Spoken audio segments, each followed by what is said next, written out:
Science की वजह से हुआ। मशीनें आई, अमेरिका से इम्पोर्टेड मशीन थी, हमारे भारत की मशीन थी, मशीनों से सब कुछ कामयाब हुआ। जो आखिरी में जो मजदूर मैनुअल भी कर रहे थे काम, मैनुअल भी जो निकाल रहे वो गड्ढा कर रहे थे, जब मशीनें फेल हो गई तब भी वो मशीन ही काम आया कि हाथ में जो है वो बॉस का मशीन लेके गए और उससे जो है पहाड़ को तोड़ रहे थे। तो मुझे लगता है कि कोई अगर कहे कि यह किसी देवी देवता का चमत्कार है तो मुझे लगता है कि मेरी नज़र में वह मूर्खता है, मूर्खता के अलावा कुछ नहीं है।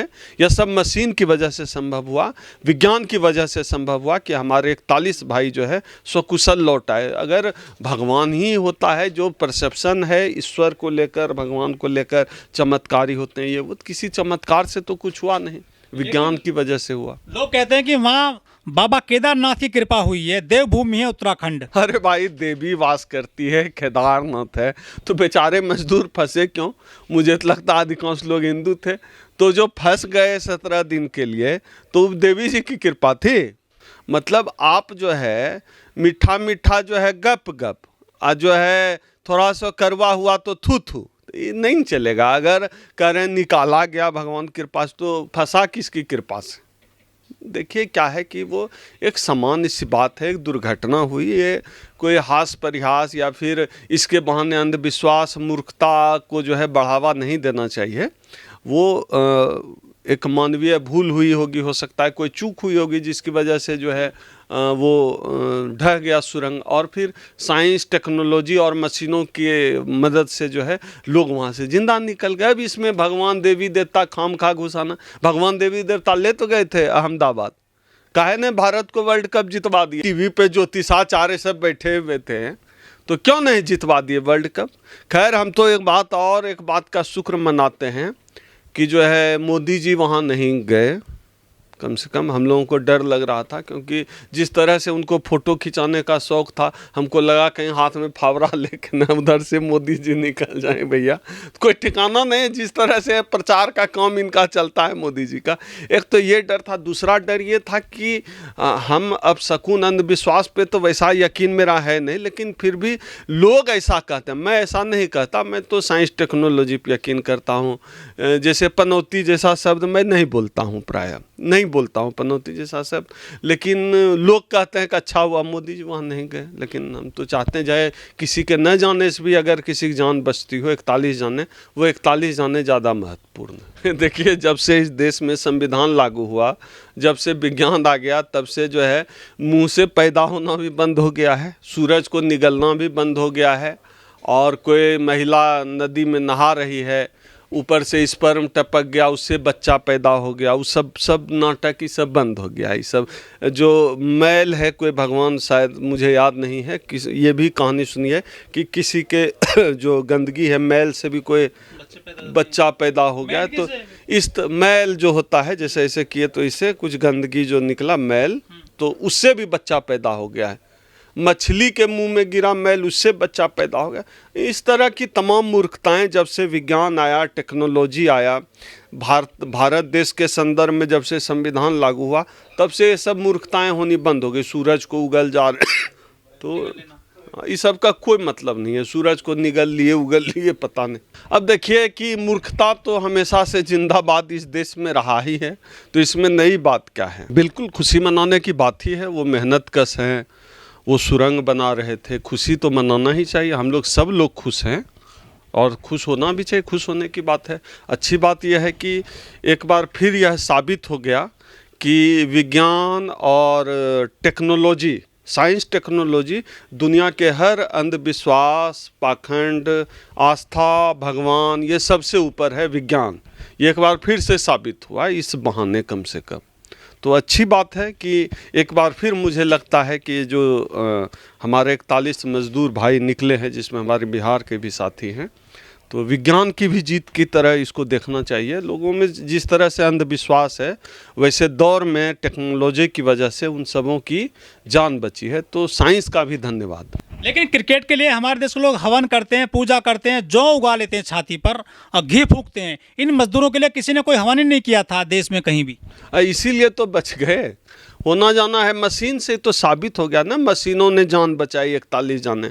अगर इन पूजा पाठ के भरोसे रहते, मशीनों के भरोसे नहीं रहते, पूजा पाठ के भरोसे रहते, वहाँ बैठ के यज्ञ हवन करते रहते, बनारस से 51 पंडे 101 पंडे बुलवा लेते, तो भी क्या उन मजदूरों की जान बचती? नहीं बचती ना। जान बची साइंस टेक्नोलॉजी की वजह से। कम से कम हम तो अपने, देखिए ब्राह्मणों का तो जीवन चलता है इससे, इन चीज़ों से उनका पेट भरता है, उनको पैसा मिल। हम लोगों का क्या होता है? हमारा जो समाज है SC ST OBC समाज, इस समाज का तो सब कुछ जाता है ना।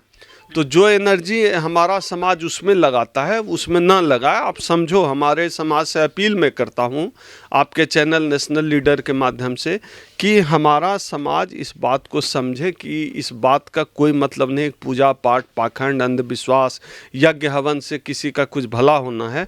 जो कुछ होगा विज्ञान और टेक्नोलॉजी से हम लोगों के जीवन में भला होगा। विज्ञान है इतना हमको पता है, भगवान का होने का हमको नहीं पता है। मुझे पता है कि भगवान नहीं है, लेकिन जिनको लगता है वो बताएं कहाँ हैं आपके भगवान। जिनको जो ईश्वर में, मैं आपकी आस्था पर सवाल नहीं उठा रहा हूँ, लेकिन तर्क से बात करनी पड़ेगी। मुझे लगता है विज्ञान है, विज्ञान ने मदद की। अब है इतनी बड़ी त्रासदियाँ हो जा रही हैं, केदारनाथ की हो जा रही है, या फिर ये जो 41 मजदूर फंस गए, तो क्या है, कहाँ है भगवान? हमारे देश की सरकार कहते हैं digital India, smart India, skill India, लेकिन यहाँ खानों में मजदूर दब जाते हैं, कोयले खानों की या इसमें सुरंग में जो दब गए थे। ये फिर क्या फर्जी है क्या इनका? डिजिटल इंडिया, स्मार्ट इंडिया, बाहर से बुलाए गए वो इंजीनियर, अमेरिका से फिर मशीन आता है, फर्जी ही है ये तो।